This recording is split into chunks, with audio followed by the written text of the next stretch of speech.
Ce message vous est présenté par l'Assemblée chrétienne Le Tabernacle. www.letabernacle.net. Le message ce matin que le Seigneur nous donne est un message qui vient compléter tout ce que nous recevons depuis plusieurs semaines. Que ce soit ce que mon frère Julien a donné la semaine dernière ou ce que nous avons pu entendre auparavant.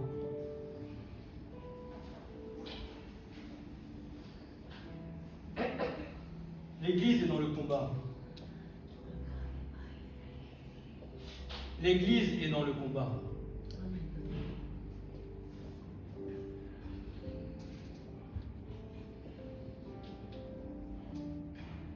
Et le titre de ce message, ce sont les prières stratégiques dans le combat. Parce que toute prière ne va pas s'adresser, ne sera pas faite pour la même chose.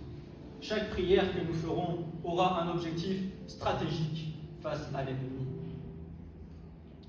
Si je prends par exemple, pour notre cas, sur la terre, en fonction du combat que nous allons mener, nous n'allons pas prendre la même arme. Peut-être, selon le combat, ce sera celle-ci, peut-être selon l'autre combat, c'en sera une autre.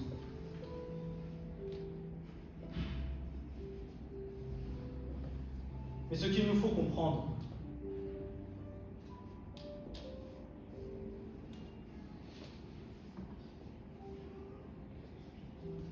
c'est que les différentes armes s'utilisent de différentes manières. Et chacune est attribuée pour une chose précise.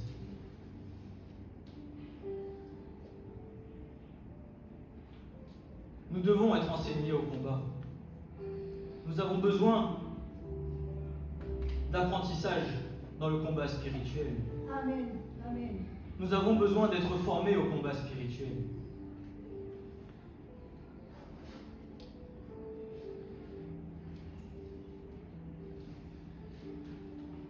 Notre foi doit être basée sur le rocher. Notre foi doit être bâtie sur le roc. Afin que notre foi ne soit pas comme un fétu de paille balayé au premier coup de vent qui viendra lorsque la tempête arrivera. Mais que nous puissions rester et que nous puissions tenir ferme jusqu'au bout. Et dans notre bataille spirituelle, la prière, en lien avec la parole de Dieu, est une arme puissante face à l'ennemi.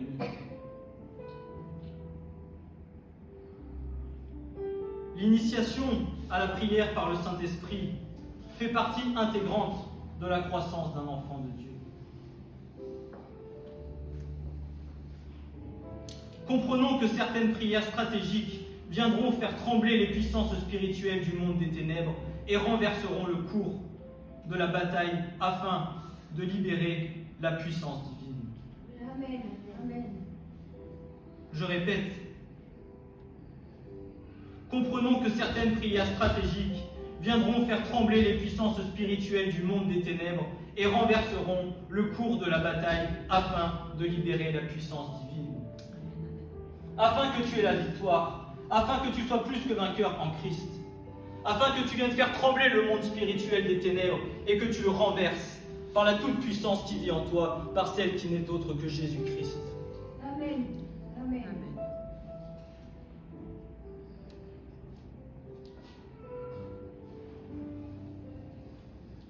Nous avons reçu toute victoire et nous devons nous saisir de cette victoire.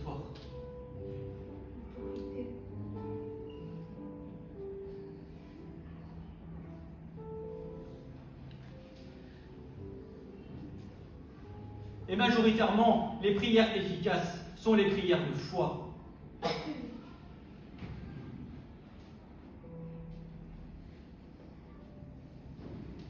Les prières conduites par le Saint-Esprit. Les prières remplies du Saint-Esprit. Les prières où ce qui sort de ta bouche, tu ne le contrôles pas, mais c'est uniquement le Saint-Esprit qui vient et qui parle et qui t'utilise à travers ta bouche. Amen. la stagnation ou l'inefficacité de notre marche spirituelle n'a pas lieu d'être. En tant qu'enfants de Dieu, voulant grandir avec le Seigneur, notre marche n'a pas à stagner, mais nous devons grandir ensemble. Mais nous devons avancer ensemble.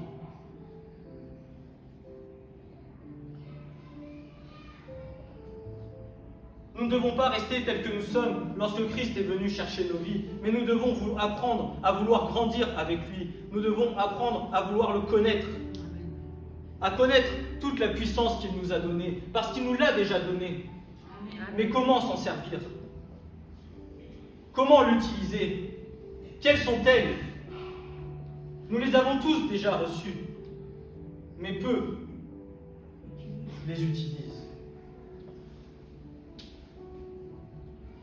Parce qu'il faut les utiliser, mais les utiliser comme les armes, selon ce à quoi les armes sont destinées à être utilisées.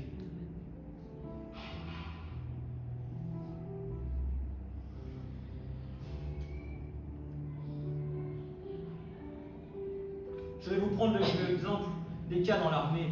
Celui qui veut tirer et qui veut viser à 3 km, est-ce qu'il va prendre le petit pistolet à balles ou est-ce qu'il va prendre la Kalachnikov? Quelles sont les armes que nous devons utiliser dans le combat que nous vivons maintenant? Peut-être ne sera pas la même que dans le combat que tu vivras demain ou plus tard, mais aujourd'hui, quelles armes devons-nous utiliser?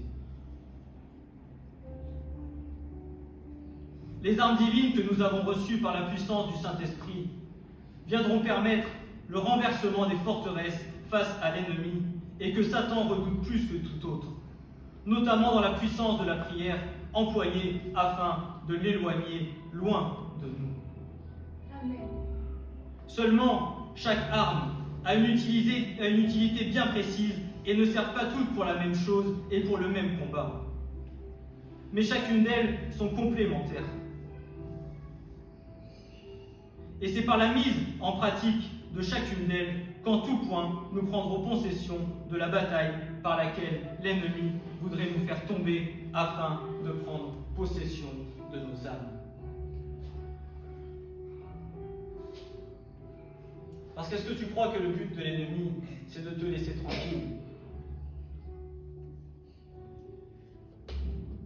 Est-ce que tu crois que le but de l'ennemi, c'est de ne pas te faire tomber?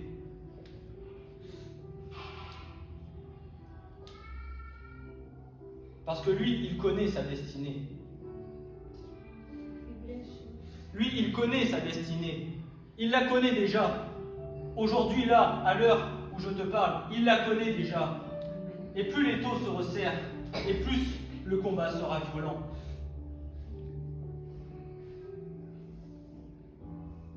Mais c'est nous, en tant qu'enfants de Dieu, nous qui avons reçu toute la puissance de Christ, celui qui a vaincu Satan à la croix.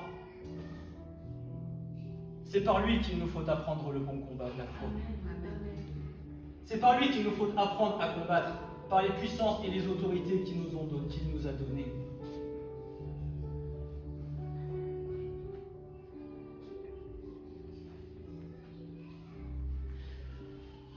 Le Seigneur nous a demandé à ce que nous tenions ferme jusqu'au bout. Parce que ce qu'il veut, c'est que nous tous, nous soyons sauvés. Amen. Il ne veut pas que nous tombions dans les pièges de l'ennemi, mais il veut que nous tenions ferme jusqu'au bout. Et plus le retour de Christ sera proche, et plus le combat sera grand.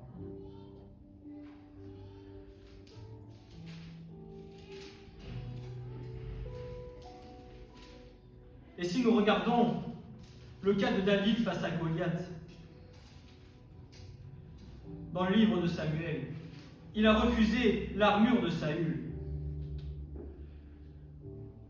Ne pouvant point se déplacer avec, il a choisi 5 pierres. On aurait pu lui dire, David, va, prends l'armure, prends l'épée, va, et va combattre Goliath. David a essayé l'armure, mais il ne pouvait point marcher avec.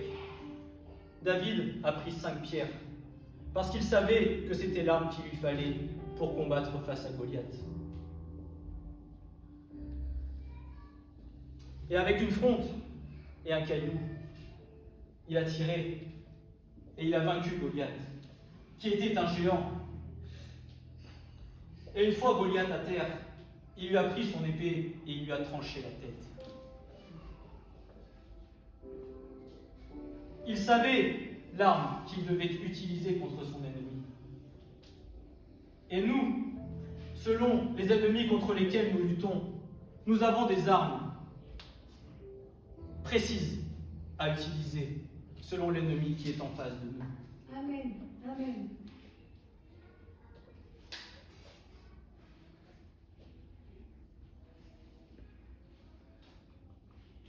En ces temps que nous vivons, l'ennemi travaille avec acharnement contre les saints de l'Éternel, pour en maintenir un maximum dans l'ignorance, dans l'inefficacité concernant la puissance véritable qui nous a été accordée par la prière. Afin d'en gagner un maximum pour que lui-même, parce que lui-même connaît sa destinée, prenons position dans la bataille et agissons comme des guerriers de l'armée de Christ, dans l'activité et non dans la passivité, en mettant en œuvre et en pratique la puissance de Christ qui vit en nous, sa parole dans la prière. Sa parole dans la prière. Pas une prière religieuse, pas une prière parce que tu dois prier, une prière parce que le Saint-Esprit te conduit par la parole à combattre.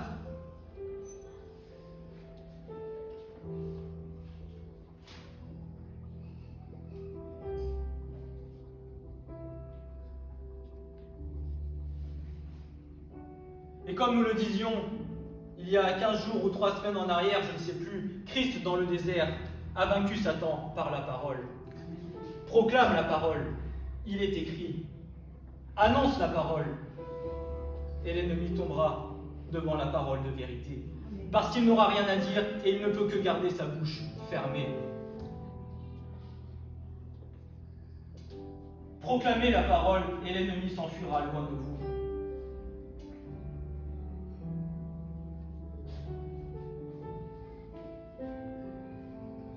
Savez-vous pourquoi tant de chrétiens vivent dans la défaite? Pourquoi tant d'entre nous luttent jour après jour contre les mêmes problèmes, les mêmes tentations, les mêmes barrières spirituelles? Ce n'est en aucun cas parce que Dieu ne veut pas nous donner la victoire. Ce n'est pas parce que la puissance est limitée, mais c'est parce que nous n'utilisons pas les armes de prière spécifiques que nous avons tous reçues de la part de l'Éternel. Amen. Amen. Et je précise bien que nous avons tous reçu. Amen.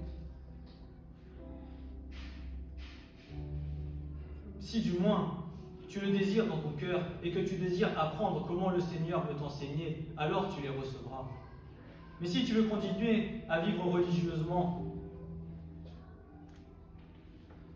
et ne point écouter à ce que la parole de Dieu dit, alors continue comme tu as décidé. Mais ne viens pas pleurer parce qu'à un moment donné, tu n'auras pas la victoire dans le combat. Écoute, entends, obéis, mets en pratique la parole de Dieu. Amen. Amen.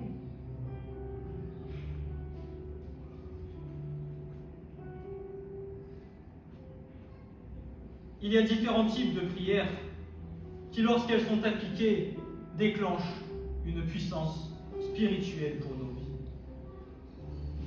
Elle déclenche une puissance spirituelle.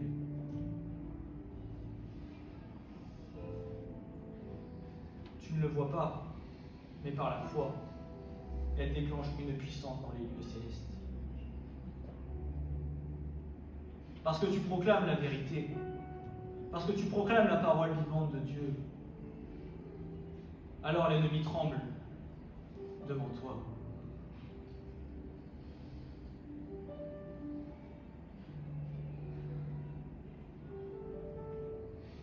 Et quand tu pries, crois. Amen. Et quand tu pries, crois. Amen.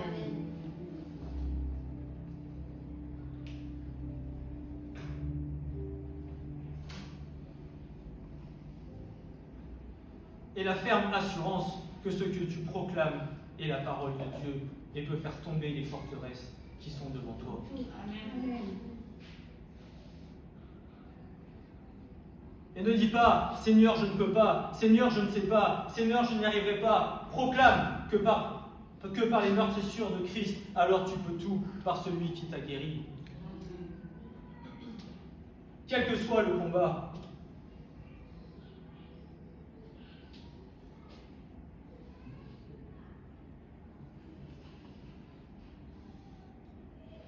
ayant été auparavant couvert de toute l'armure complète de Dieu, priant pour toutes sortes de prières et de supplications, en tout temps par l'Esprit, et veillant à cela avec toute persévérance et les supplications pour tous les saints, nous dira Paul dans l'épître aux Éphésiens, chapitre 6, verset 18. Paul nous parle ici de toutes sortes de prières, pas un seul type, priant par toutes sortes de prières. Pas une seule façon de prier, mais bien plusieurs sortes, adaptées à différentes situations spirituelles. La prière n'est pas simplement une conversation avec Dieu, c'est une arme, c'est un instrument de guerre spirituelle. Amen. Amen. Nous mettons parfois du temps à obtenir les victoires parce que nous n'avons pas utilisé le bon type de prière pour notre situation. Autrement dit, nous n'avons pas utilisé la bonne arme pour le combat dans lequel nous sommes.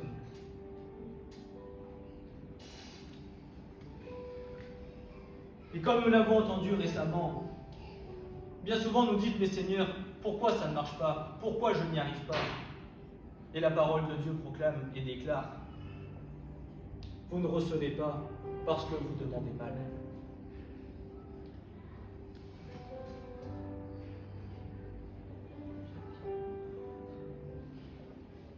Discerne le combat.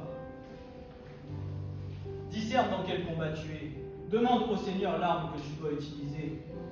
Et après ça, une fois que le Seigneur t'aura donné la bonne arme, alors il te conduira par le Saint-Esprit à proclamer par la prière et par la puissance du Saint-Esprit la victoire.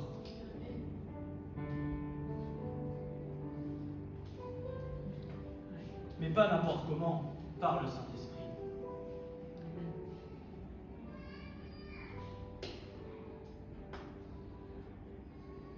Le Saint-Esprit vit en toi. Amen.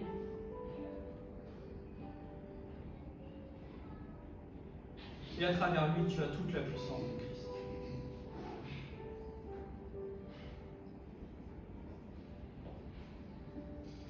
Dieu a un plan pour notre vie. Et ce plan inclut la victoire. Dans le plan de nos vies, Christ a inclus la victoire. Parce que nous sommes plus que victorieux en lui. Il n'accepte pas la défaite et désire faire de nous des hommes et des femmes pour le combat. Les prières stratégiques sont des prières bibliques profondes que l'Éternel a établies pour nous donner accès à sa puissance et à sa présence que l'ennemi ne peut contrer. En tant que combattants victorieux pour le royaume de Dieu, ne passons pas à côté des armes que l'Éternel nous donne, en continuant à pratiquer des choses comme nous l'avons toujours fait, mais en mettant en action tous les conseils que Dieu nous donne. Tout comme David devant Goliath, le bon type de prière est l'arme pour vaincre les géants qui veulent se dresser contre nous.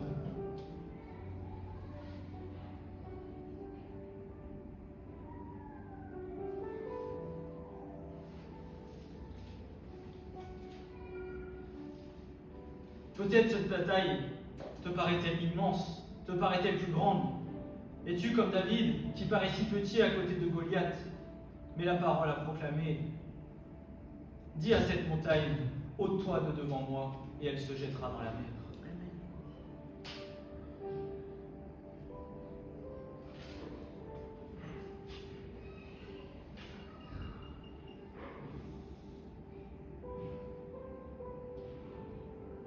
Même si face à ton combat, tu te sens petit, sache que parce que tu as l'Éternel qui vit en toi, alors tu es bien plus grand.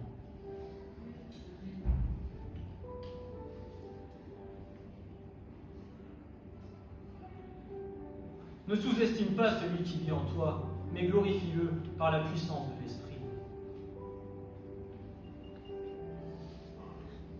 Et si David l'a fait, alors tu peux le faire. Amen.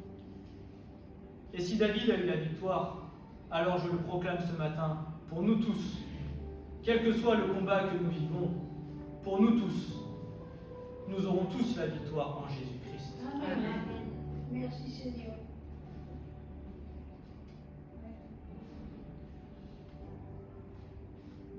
Mais pas sans action. Mais pas sans action.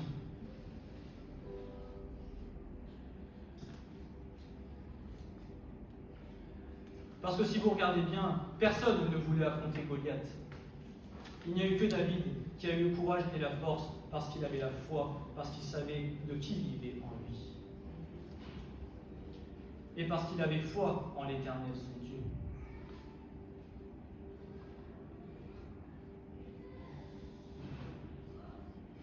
Alors ne rougis pas devant les hommes. N'aie pas peur devant les hommes.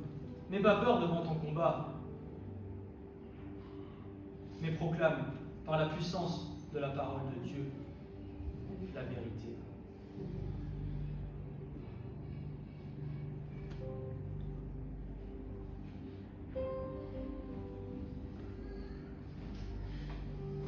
Et voici différents types de prières pour les différents combats. La toute première, par laquelle tous nous devons passer, c'est la prière de repentance. Amen. Amen. Et quand je dis repentance, ce n'est pas une simple confession de péché, mais c'est une identification précise des forteresses que l'ennemi a établies dans notre vie, suivie d'une repentance ciblée qui démantèle ces structures spécifiques. C'est-à-dire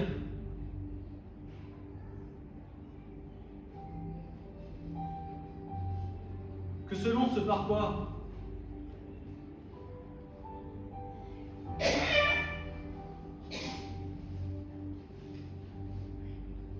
tu passes dans ta vie, les choses qui te sont encore présentes dans ta chair, va et repens-toi devant le Seigneur, parce que le Saint-Esprit te montre ce qui ne va pas dans ta vie.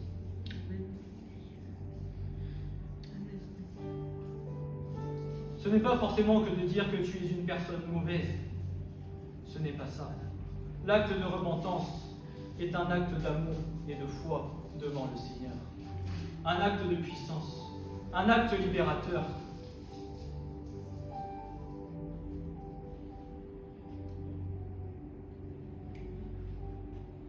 Et même parfois, dans nos vies, au bout de 5 ans, au bout de 10 ans, au bout de 15 ans parfois de marche avec le Seigneur, nous avons encore besoin de nous repentir sur certaines choses de nos vies qui ne vont pas. Amen. Amen. Amen. Nous ne sommes pas parfaits. Christ, oui, nous a purifiés, nous a justifiés et sanctifiés par le sang de l'agneau. Mais encore dans notre chair, nous avons des combats contre lesquels nous avons parfois besoin de nous repentir et de nous mettre à genoux devant le Seigneur. Amen. Amen.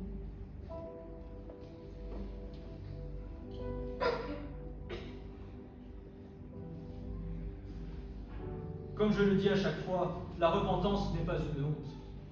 La repentance devant l'Éternel est quelque chose de magnifique et de glorieux.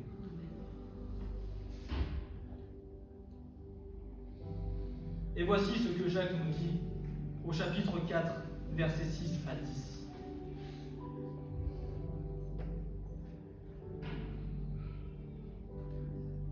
Jacques qui nous dit « Soumettez-vous donc à Dieu. Résistez au diable, Amen. et il s'enfuira loin de vous. Amen. Mais avant de résister au diable, il est bien écrit « Soumettez-vous à Dieu. Adieu. Amen. Approchez-vous de Dieu, et il s'approchera de vous. Nettoyez vos mains, pécheurs, et purifiez vos cœurs, vous qui êtes double de cœur. Sentez-vous misère et menez deuil et pleurez, que votre rire se change en deuil et que votre joie en tristesse.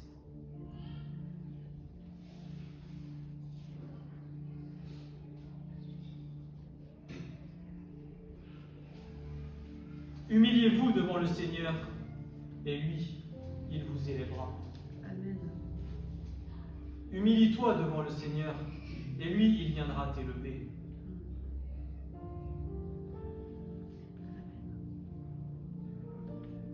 Pleure de tes mauvaises voies. Pleurons de nos mauvaises voies, de nos mauvais actes, dans la repentance devant notre Dieu, parce que lui est parfait. Il nous aime plus que tout, parce qu'il a donné son Fils unique. Mais nous devons être reconnaissants de l'acte puissant qu'il a accompli pour nous aujourd'hui. Amen. Amen. Et c'est un acte parce que nous l'aimons. La repentance est un acte d'amour envers notre Dieu.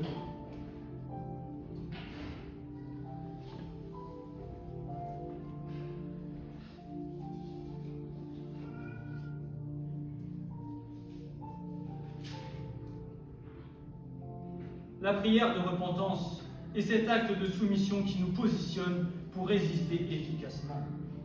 Pourquoi ? Parce qu'une fois que tu auras confessé de ta bouche, alors l'ennemi n'a pas d'emprise sur toi. Amen. Amen. Amen. Une fois que tu as proclamé de ta bouche, le monde spirituel, que ce soit en haut ou que ce soit le monde des ténèbres, entend.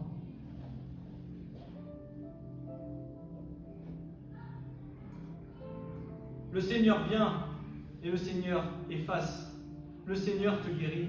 Le Seigneur agit.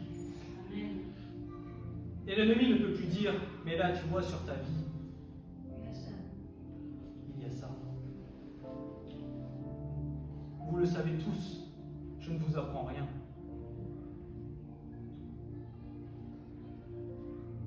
Mais nous avons tous, bien souvent, des petites choses cachées dans nos cœurs que nous ne confessons pas forcément.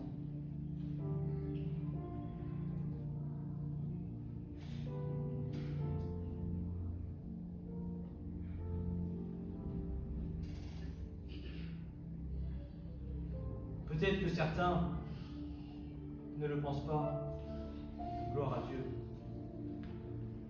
Mais parfois, dans certains cas, dans certaines vies, il y a des choses cachées qui ne sont point dévoilées, que seul Dieu sait, mais que l'ennemi sait aussi, et par lesquelles l'ennemi vient et agit.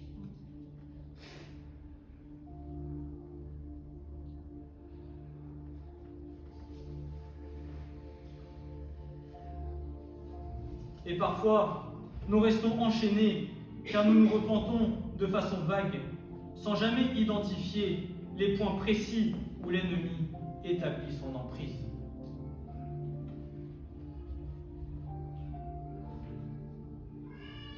Pardon Seigneur pour mes péchés. Pardon Seigneur pour ce que je fais. Oui, mais ce n'est pas ça. Quel est le point clé sur lequel tu as une faiblesse et sur lequel l'ennemi se joue afin de pouvoir avoir des droits sur ta vie? Quel est ce point-là? Si c'est le mensonge, Seigneur, pardonne-moi, parce que tu sais ô combien j'ai besoin d'être délivré du mensonge. Alors je te demande pardon, Seigneur, pour toutes les fois où je peux venir à mentir. Tu viens et tu pointes sur ta vie ce qui ne va pas.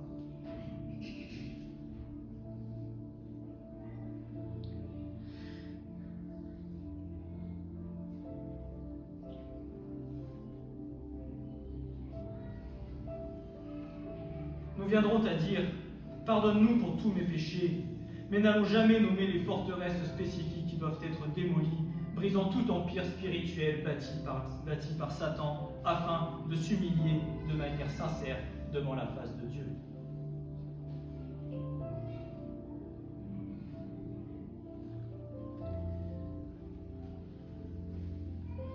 l'humilité devant notre Dieu, devant notre Seigneur, l'amour pour ce qu'il nous a donné.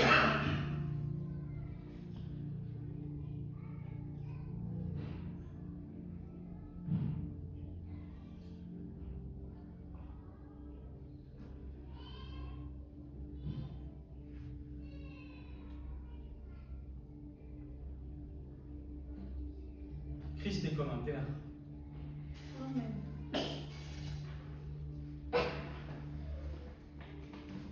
Il ne viendra pas pour te faire du mal, mais bien au contraire, il viendra encore plus pour te délivrer de ce qui te tient captif et des chaînes qui nous tiennent encore captifs de l'ennemi, afin que ces chaînes soient brisées et rompues pour l'éternité. Amen.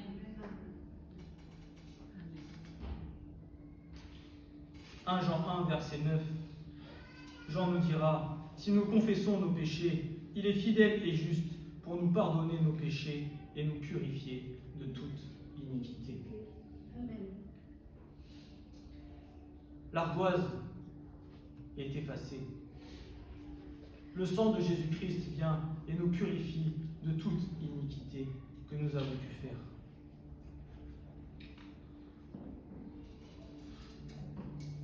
Parce que même en tant qu'enfants de Dieu, tous les jours, nous luttons contre le péché.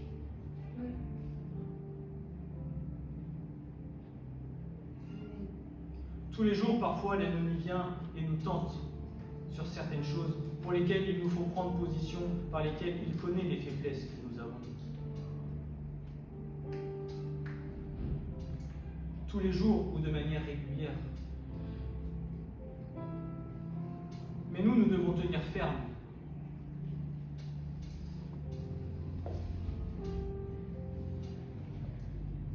Et si pour nos vies nous avons des choses, où nous avons encore des faiblesses, nous devons demander que nous soyons définitivement libérés de ces choses-là et que nous ayons notre pleine liberté en Christ, afin qu'il n'y ait plus de liens qui nous tiennent.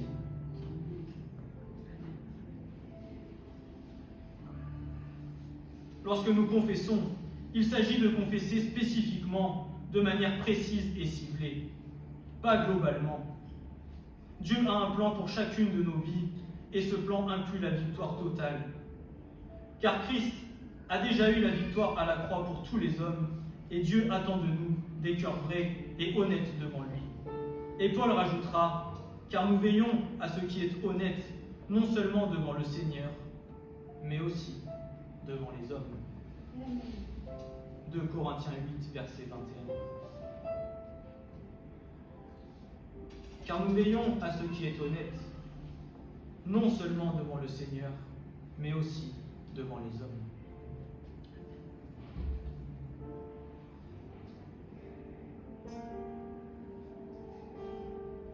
Notre liberté dépend de notre honnêteté.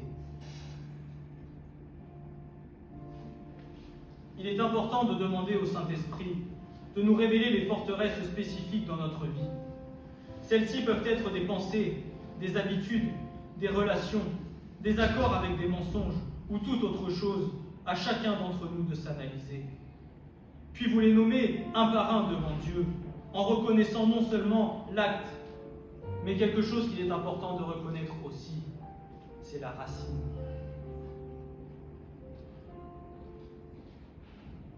Parce que tant que l'on enlève que le superflu et que la racine reste présente, cela continuera de repousser. Et c'est l'exemple que je donnais à ma fille l'autre jour, quand on parlait de quelque chose par rapport à elle, où je lui avais dessiné un cœur et je lui avais dessiné les choses à l'intérieur, comme une plante avec des racines. Et je lui dis, tu vois, quand tu arraches l'herbe dans le jardin et que c'est dur à arracher, qu'est-ce qui se passe? Elle me dit, je dis, est-ce que les racines, elles viennent?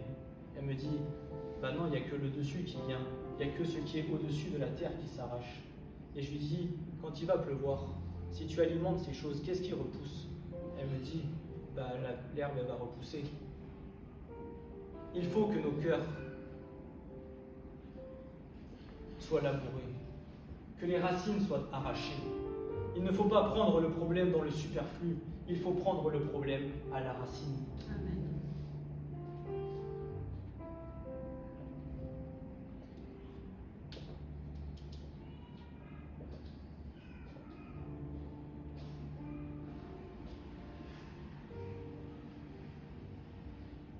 Et j'ai pris un exemple.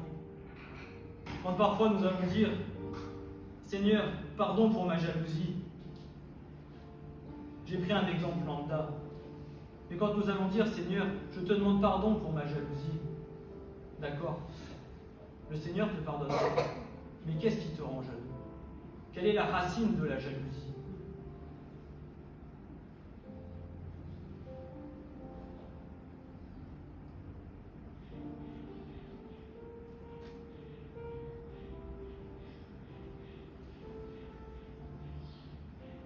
Au lieu de dire simplement cela, tu vas identifier ta racine de cette jalousie et tu vas dire « Seigneur, je confesse ma jalousie et je confesse que sa racine vient du rejet subi pendant mon enfance.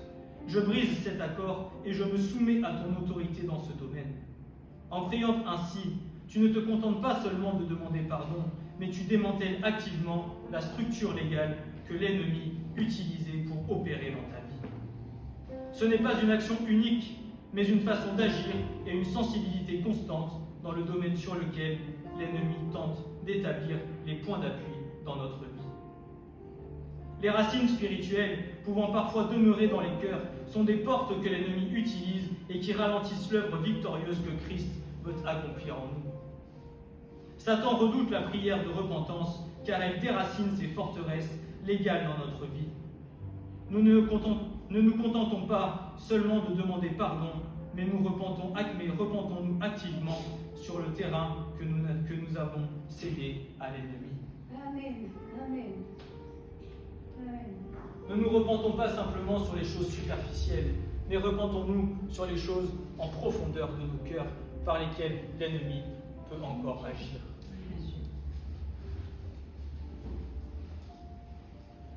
Et c'est pour cela que Jacques dira, n'ayez pas un double cœur, mais ayez un cœur pur. Ayez un cœur vrai, ayez un cœur sincère, ayez un cœur droit.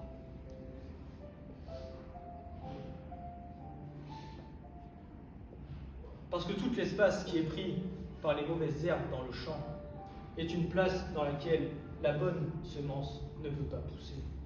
Pourquoi? Parce qu'elle est étouffée par les mauvaises herbes. Certes, la graine est semée, mais lorsqu'elle va commencer à germer, les mauvaises herbes qui seront par-dessus l'étoufferont et elle mourra. Vous connaissez tous la parabole du semeur.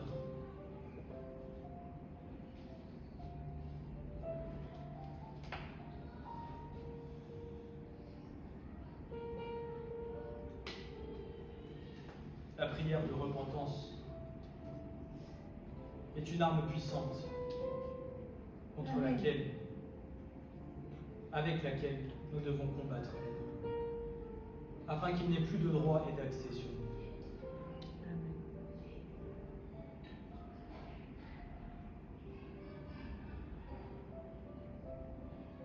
La deuxième, c'est la prière d'identité biblique.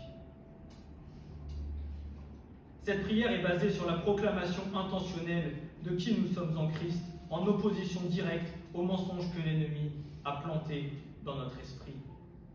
Paul nous dira dans Éphésiens 2, verset 10, « Car nous sommes son ouvrage, ayant été créés dans le Christ Jésus, pour les bonnes œuvres que Dieu a préparées à l'avance, afin que nous marchions en elles. » Cette vérité est une arme puissante lorsqu'elle est proclamée dans la prière.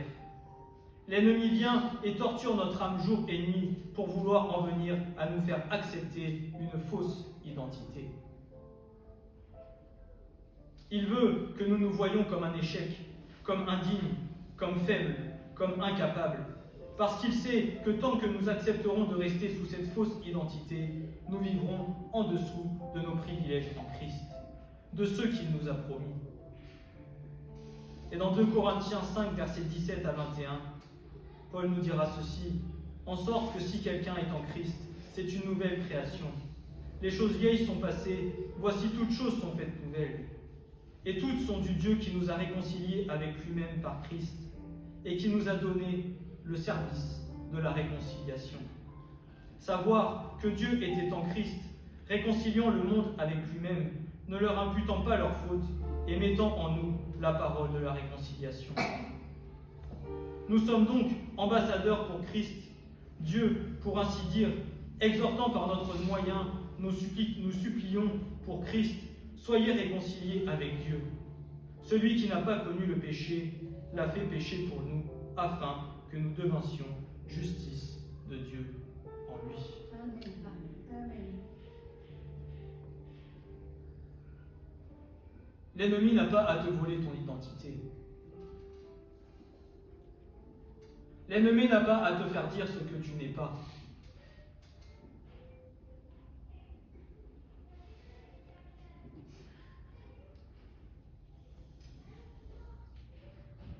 Il connaît là où s'il appuie, ça fait mal. Là où il pourra venir te mettre le doute.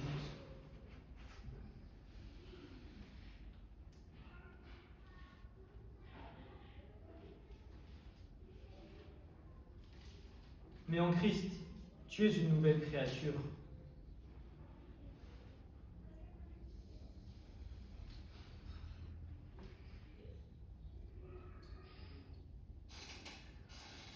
Et parce que Christ vit en toi, alors tu peux marcher sur les serpents et les scorpions. Et parce que Christ vit en toi, alors il t'a donné tous les éléments pour pouvoir avoir la victoire. Amen.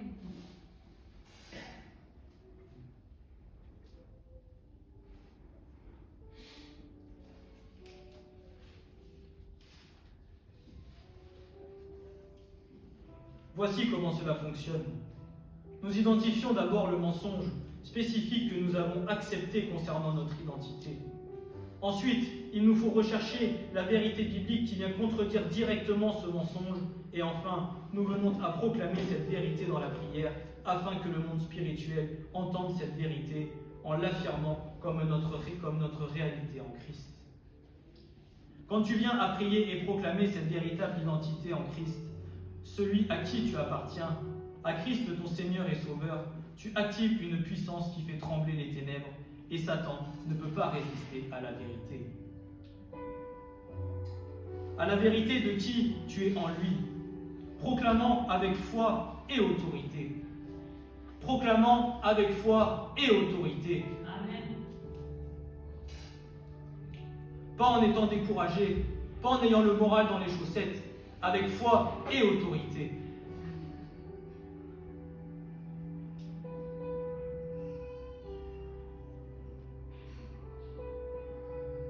Épître aux Colossiens 2, versets 8 à 12.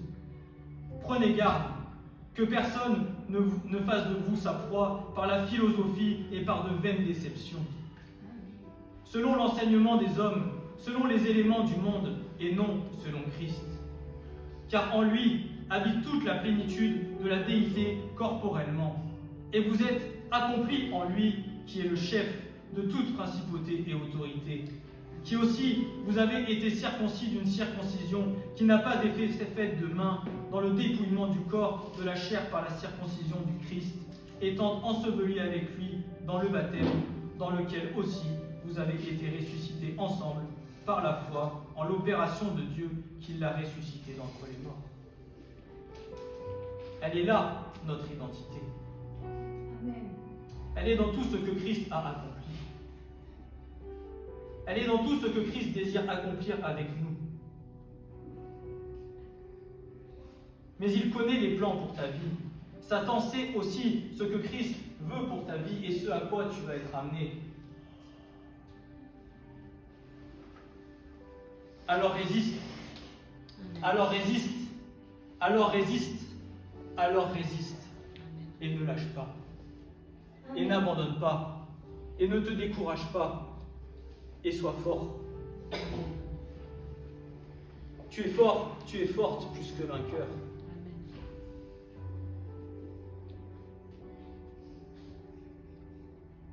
Balaye toutes les pensées. Balaye toutes les pensées.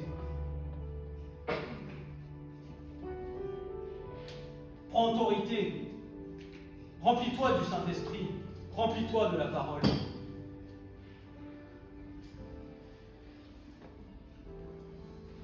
Mais répète-lui toujours que tu es plus que puissant par le Christ Jésus qui vit en toi. Amen. Amen. Nous devons prendre conscience de qui nous sommes réellement en Christ et vivre pleinement dans la pleine conscience de notre autorité spirituelle qui nous a été donnée gratuitement par le Saint-Esprit. Si tu crois être trop faible pour la bataille, alors rejette cette pensée par le passage de Philippiens 4, verset 13, et proclame « Je déclare que je puis toutes choses en celui qui me fortifie. Amen. Je suis revêtu de toute ta puissance, équipé par ton esprit, et je suis plus que vainqueur par celui qui m'a aimé. » Amen. Romains 8, verset 37. Amen. Ainsi, mon identité véritable, et je la revendique dans le nom de Jésus. Combien de temps encore accepterons-nous de vivre en dessous de ce que Dieu a fait de nous?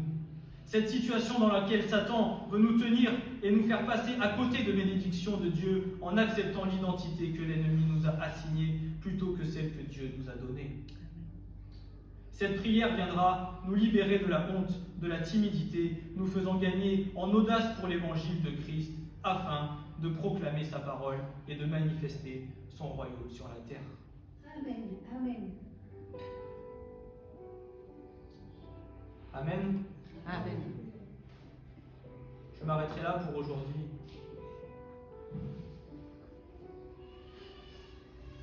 Mais ne lâchez rien. Ne lâchez rien. Ne lâchons rien. Je m'inclus dans ce que je dis.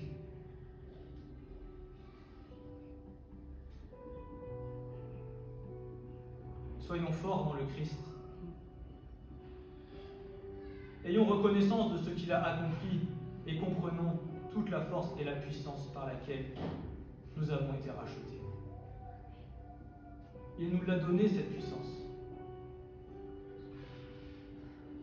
Mais maintenant, il faut nous en saisir et nous devons comprendre chaque chose pour pouvoir avoir définitivement la victoire dans le combat. Amen. Amen. Et nous aurons toute notre vie des combats. Et chaque bataille sera différente. Chaque circonstance sera différente. Mais au bout, la victoire est aux enfants de Dieu.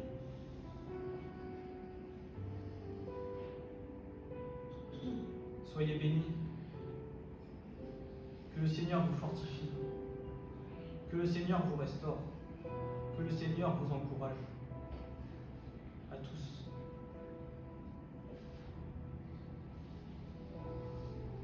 Et que dans l'unité des saints, nous puissions faire l'armée de Christ.